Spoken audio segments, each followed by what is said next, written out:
Sumainyo ang Panginoon. At sumaiyo rin. Ang mabuting balita ng Panginoon ayon kay San Marcos. Papuri sa iyo, Panginoon.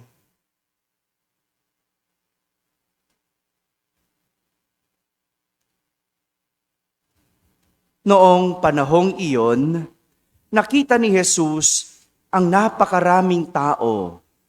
Nahabag siya sa kanila sapagkat para silang mga tupang walang pastol.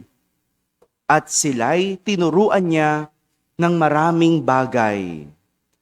Nang dapit hapon na, lumapit sa kanya ang mga alagad at ang sabi, "Ilang ang pook na ito, at malapit nang lumubog ang araw. Payaunin na po ninyo ang mga tao sa mga karatig nayon at bayan upang makabili ng pagkain." Ngunit sinabi niya, "Kayo ang magbigay sa kanila ng makakain." Bibili po ba kami ng halagang 200 denaryong tinapay upang ipakain sa kanila? Tanong ng mga alagad. "Ilan ba ang dala ninyong tinapay? Tingnan nga ninyo," wika niya. Pagkatapos, tingnan ay kanilang sinabi, 5 po at 2 isda. Iniutos ni Jesus na ang lahat ay maupo ng pulu-pulutong sa damuhan.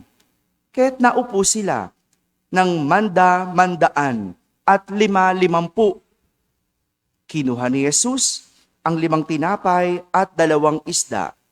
Tumingala sa langit at nagpasalamat sa Diyos. Pinaghati-hati niya ang tinapay at ibinigay sa mga alagad upang ipamahagi sa mga tao. At pinaghati-hati niya ang 2 isda at ipinamahagi rin. Ang lahat ay nakakain at nabusog.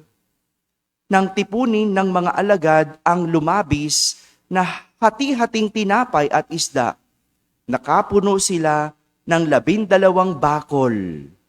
Sa mga nagsikain, 5,000 ang mga lalaki. Mga kapatid, ang mabuting balita ng Panginoon. Pinupuri ka namin, Panginoong Hesukristo. Magsiyo po pong lahat at makinig sa homilia. Magandang umaga po sa inyong lahat. Magandang umaga sa mga nasa barangay na nakakapakinig ng ating banal na misa, sa lahat ng mga nasa tahanan na nagsisimba via online at sa lahat ng nasa abroad, kasama kayo sa aming banal na pagdiriwang dito sa ating parokya. Matapos nating ipagdiwang nung linggo ang pagpapakita ni Jesus o pagpapakita ng Panginoon o tinatawag nating Epipania. Ngayong linggo, unti-unting ipinapakilala kung sino at kung ano ang Diyos. Kahapon, nagsimula si Jesus sa kanyang misyon, ang magpahayag ng mabuting balita at magturo sa mga sinagoga. At dahil dito, pinapakilala na si Jesus ay isang guro, teacher. Gayon din, kahapon, nagpagaling si Jesus ng iba't ibang uri ng karamdaman. At doon, pinapakilala si Jesus na isang manggagamot. Guro, manggagamot. Di ba? Parehas na uri ng trabaho. Kaya nga, kahapon, pinagnilayan natin ang trabaho. Ang tao dapat may trabaho. Pasok na, balik na sa trabaho. Ngayon naman, pinapakilala sa atin ang isang natatanging katangian ni Jesus ng isang Diyos. Sa ating unang pagbasa, ayon kay San Juan, sinasabi sa atin na ang Diyos ay pag-ibig. Hindi lang ang Diyos ay umiibig at mapagmahal, hindi lang, kundi ang Diyos mismo ang pag-ibig. Ibig sabihin, siya ang unang nagmahal. Kung sinasabi natin, mahal natin ang Diyos, pero una tayong minahal ng Diyos. Dahil ang Diyos ay pag-ibig. Kaya bago pa natin siya mahalin, siya na ang unang nagmahal sa atin. Hindi dahil tayo ay kaibig-ibig. Hindi po. Kundi dahil ang Diyos mismo ay pag-ibig. Walang tanong, walang dahilan kung bakit tayo mahal ng Diyos. Dahil siya mismo ay pag-ibig. Ganyan ang totoong pag-ibig, hindi ba? Una ka lagi, hindi nag-iintay na maging kaibig-ibig, hindi naghahanap ng dahilan, at hindi nag-aantay ng kapalit. Yan ang tunay na pag-ibig. Hindi yung nagmahal ka kasi mahal ka. Kaya nga, di ba, may tanong, mahal mo o mahal ka? Alam mo ba yon? Narinig nyo na ba yon? Ano mas gusto nyo? Mahal mo siya, pero hindi ka niya mahal? O mahal ka niya, pero hindi mo siya mahal? Pipiliin ng tao lagi yung mahal sila. No? Pero hindi ganoon ang pag-ibig. Ang pag-ibig, una lagi. At naipakita ng Diyos ang pagmamahal niya sa pamamagitan ng pagpapadala ng kanyang bugtong na anak na si Jesus.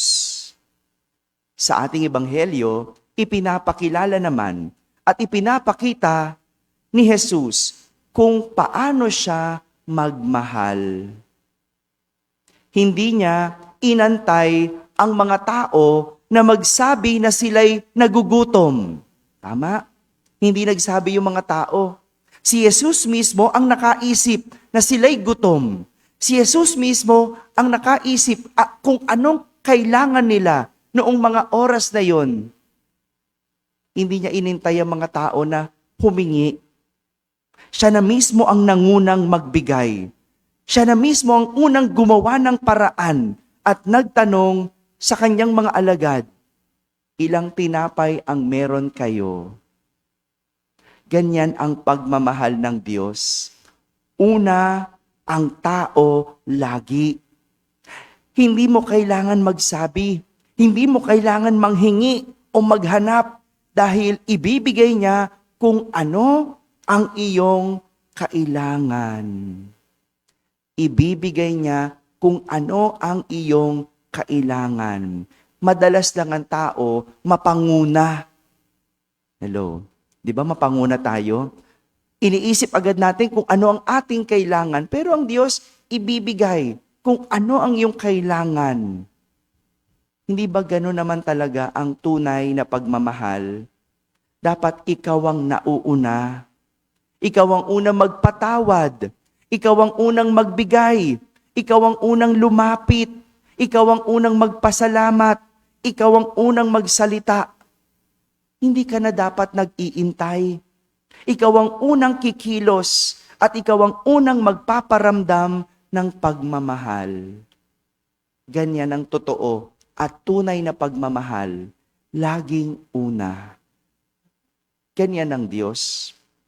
Una ang tao palagi. Hindi mo kailangan manguna. Dahil ang Diyos alam kung ano ang ating kailangan. Madalas lang, iba ang ating gusto sa pangangailangan. 'Di ba? Gusto pumasa sa board exam. Gusto maging matagumpay sa buhay. Gusto, ang dami nating gusto. 'Di ba? Gustong pumayat o lahat na. No, pero sa totoo lang, ang kayang ibigay ng Diyos, ang ating pangangailangan. Yung pumasa sa board exam, kaya mo yan eh. Pero yung kailangan mo, yun ang bibigay ng Diyos. Mag-aral ka lang, kaya mo. Tutulungan ka ng Diyos. Anong kailangan mo? Karunungan. Yun ang kailangan mo. Yung pumayat, kaya mo yan. Pero anong kailangan mo? Determinasyon, lakas, sipag. Yan yung mga kailangan. Yung trabaho, bawat isa, kaya. Tamad lang yung iba. Anong kailangan? Sipag. Yan yung ibibigay ng Diyos at yun yung dapat nating hinihingi. Pero yun yung hindi natin nahihingi. Kasi ibang ating gusto sa pangangailangan. Mga kapatid, pinapakilala sa atin si Jesus bilang Diyos ng pag-ibig. Nagbibigay kahit hindi manghingi. Binubusog ang mga nagugutom, sobra-sobra, at may lumalabis pa. Amen. Amen.